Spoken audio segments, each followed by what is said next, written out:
ನಮಗೆ 33 ವರ್ಷದ ಹಿಂದೆ ಮಾಡಿದಂಥ ನೈಸ್ ಆ ಲ್ಯಾಂಡ್ ಲಾರ್ಡ್ಸ್ಗೆ ಆ ನಿವೇಶನ ಏನು ಕೊಡಬೇಕು ಅದನ್ನು ಕೊಟ್ಟಿಲ್ಲ. ನಮ್ಮ ಕ್ಷೇತ್ರದಲ್ಲಿ ಸುಮಾರು 900 ಎಕರೆ ಲೇಔಟ್ ಮಾಡ್ತಿದ್ದಾರೆ, ಲೇಔಟ್ಗೆ ಅಕ್ವಿಷನ್ ಮಾಡ್ತಿದ್ದಾರೆ. ಅದು 41 ಲಕ್ಷದ ಮೇಲೆ ಕೊಡ್ತಾ ಇಲ್ಲ. ಆಮೇಲೆ ಸರ್ಕಾರದಿಂದ 10 ರೂಪಾಯಿ ಮಾತ್ರ ಕೊಟ್ಟಿದ್ದೀವಿ. ಇದೆಲ್ಲನೂ ನೀವು ಕ್ಯಾನ್ಸಲ್ ಮಾಡಬೇಕು. ನೈಸು ಯಾಕೆ ಲೇಔಟ್ ಮಾಡಬೇಕು, ಟೌನ್ಶಿಪ್ ಆಗಿ ಮಾಡಬೇಕು, ಅದು ಅತ್ಯಂತ ಕಡಿಮೆ ಬೆಲೆಯಲ್ಲಿ ಮಾಡಬೇಕು.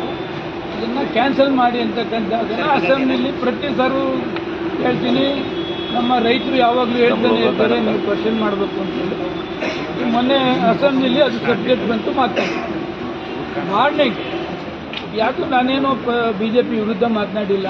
ರೈತರು ಸಂಸ್ಥೆ, ರೈತರಿಗೆ ಏನು ಅನ್ಯಾಯ ಆಗಿದೆ ಅದನ್ನು ಮಾತ್ರ ಪ್ರಸ್ತಾಪ ಮಾಡಿ, ಅದನ್ನು ಕಾಮೆಂಟ್ಸ್ ಮಾಡ್ತಾರೆ. ನೈಸ್ ಇವ್ರಿಗೇನು ಗೊತ್ತಿದೆ ಮಾಹಿತಿ, ಸುಮ್ಮನೆ ಸುಳ್ಳು ಹೇಳ್ತಾರೆ, ಅದು ಹೇಳ್ತಾರೆ ಅಂತಕ್ಕಂಥದ್ದು ನಾನು ಕ್ಲಾರಿಫಿಕೇಷನ್ ಮಾಡಿದ್ದೆ.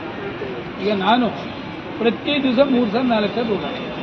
ಸುಮಾರು 10 ಕೋಟಿ ಟೋಲ್ ಕಲೆಕ್ಟ್ ಆಗ್ತದೆ ಅಂತ ಹೇಳಿ, ಟೋಲ್ ಯಾರು ಕಲೆಕ್ಟ್ ಆಗ್ತಾರೆ, ಎಷ್ಟು ಕಲೆಕ್ಟ್ ಆಗ್ತದೆ ಅಂತ ಯಾರಿಗೆ ಆನ್ಸರ್ ಮಾಡಬೇಕು?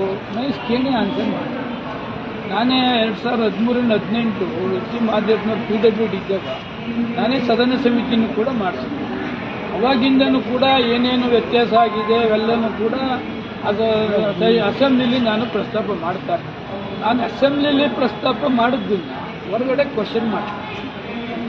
ಆ ಕ್ವಶನ್ ಮಾಡೋ ಸಂದರ್ಭದಲ್ಲಿ ನಾನೇನು ಮಾಡಿದೆ, ಅಕಸ್ಮಾತ್ ನೋಡಪ್ಪ ನಾನು BJPಯಿಂದ ಸಸ್ಪೆನ್ಷನ್ ಆಗಿರ್ಬೋದು, ನಾನು ಮನಸ್ಸು ಮಾಡಿದೆ 2 ದಿವಸದಲ್ಲಿ ನಾನು ಎಕ್ಸ್ಪೆಲ್ನ ಕ್ಯಾನ್ಸಲ್ ಮಾಡಿ ಮತ್ತೆ BJPಗೆ ಬರ್ಬೋದು. ಆ ಥರ ಯೋಚನೆಯನ್ನು ಕೂಡ ನಾನು ಮಾಡಲಿಲ್ಲ. ನಾನು ರೈತರ ಪರವಾಗಿ ಧ್ವನಿ ಎತ್ತಿದ್ದೇನೆ ಅಂತ ಹೇಳಿದಂಥ ಸಂದರ್ಭದಲ್ಲಿ ಮತ್ತೆ BJPಗೆ ಯಾಕೆ ಬರ್ತೀರಿ, ಮತ್ತೆ ವಾಪಸ್ಸು ಯಡಿಯೂರಪ್ಪನವರ ಬೂಟ್ ನೆಕ್ಕಿಗೆ ಬರ್ತೀರಾ ಅಂತೇಳಿ ಪ್ರೆಸ್ ಮೀಟ್ ಮಾಡ್ತೀವಿ. ಅದಕ್ಕೆ ನಾವೆಲ್ಲ ಕೂಡ ಭಾರತೀಯ ಜನತಾ ಪಕ್ಷಕ್ಕೆ ಸೇರ್ತೀವಿ. ಕಾಂಗ್ರೆಸ್ಸಿಂದ ಹೋದೋ JDSಯಿಂದ ಹೋದೋ ಯಡಿಯೂರಪ್ಪನವರು ಗೌರವಯುತವಾಗಿ ನಮ್ಮನ್ನೆಲ್ಲ ನಡೆಸ್ಕೊಂಡಿದ್ದಾರೆ. ನೆಕ್ಸ್ಟ್ ಯಾರಾದರೂ BJPಗೆ ಬರಬೇಕಾದ್ರೆ ಯಡಿಯೂರಪ್ಪ ಅವ್ನ ಮಗನ ಬೂಟ್ ನಿಕ್ಕೊಂಡು ಹೋಗ್ಬೇಕು. ನಮಗೇನು ಸ್ವಾಭಿಮಾನ ಇದೆ.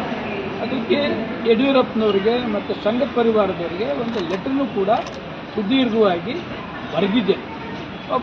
ನಾನು ಕೂಡ 6 ಸಾರಿ ಈ ಕ್ಷೇತ್ರದಲ್ಲಿ ಯಶವಂತಪುರದಲ್ಲಿ ಶಾಸಕನಾಗಿ 4 ಬಾರಿ ಎಲೆಕ್ಟ್ ಆಗಿದ್ದೇನೆ, 2 ಸಲ ಓದಿದ್ದೇನೆ, 1 ಸಾರಿ ಸಹಕಾರ ಮಂತ್ರಿಯನ್ನು ಕೂಡ ಆಗಿದ್ದೇನೆ. ಇಷ್ಟು ಇರುವಾಗ ಸಂದರ್ಭದಲ್ಲಿ ಗ್ರಾಮ ಪಂಚಾಯತಿ ಸದಸ್ಯ ಗೆಲ್ಲಕ್ಕಾಗೋದಿಲ್ಲ ಇವನು. ಇವತ್ತು ಯಶವಂತಪುರ ಕ್ಷೇತ್ರದಲ್ಲಿ ನೈಸ್ಗೆ ಯಾರೆಲ್ಲ ಡೋಂಗಿ ಮಾಡಿದ್ದಾರೆ, ಯಾರೆಲ್ಲ ಮಾಡಿದ್ದಾರೆ ಅಂತಕ್ಕಂಥದ್ದು ಇಡೀ ಯಶವಂತಪುರ ಕ್ಷೇತ್ರಕ್ಕೆ ಗೊತ್ತು. ಇಡೀ BJPಗೆ ಇವನು ಯಾರು ಏನು ಎತ್ತ ಅಂತ ಎಲ್ಲ ಗೊತ್ತು. ಆದರೆ ನನ್ನ ಸ್ವಾಭಿಮಾನವನ್ನು ಕೆಣಕ್ತಕ್ಕಂಥದ್ದಿದೆಯಲ್ಲ, ನಾನು ಯಾವತ್ತೂ ಸ್ವಾಭಿಮಾನ ಬಿಟ್ಟು ರಾಜಕಾರಣ ಮಾಡಲಿಲ್ಲ. ಕ್ಷೇತ್ರದಲ್ಲಿ ರೈತರು ಪದೇ ಹೇಳ್ತಾ ಇರ್ತಾರೆ, ನೈಸ್ ಅನ್ಯಾಯನ ಸದನದಲ್ಲಿ ಕ್ವಶನ್ ಮಾಡ್ತಕ್ಕಂಥದ್ದಕ್ಕೆ ಮಾಡಿದ್ದೇನೆ. ಈ ದೃಷ್ಟಿಯಲ್ಲಿ ಮುಖ್ಯಮಂತ್ರಿ ನಮ್ಮ ಯಡಿಯೂರಪ್ಪನವ್ರಿಗೆ ಮತ್ತು ಸಂಘ ಪರಿವಾರದವ್ರಿಗೆ ಕೂಡ ಮಾತನಾಡಿದ್ದೇನೆ. ಕೆಲವು ಸಂಘದ ಪ್ರಮುಖರು ಕೂಡ ಮಾತನಾಡಿ ಇಲ್ಲ ಇದು ತಪ್ಪು, ಇದು ಸರಿ ಇಲ್ಲ, ಮಾನಹಾನಿ ಆಗ್ತಕ್ಕಂಥದ್ದನ್ನು ಹೇಳಿದ್ದಾರೆ.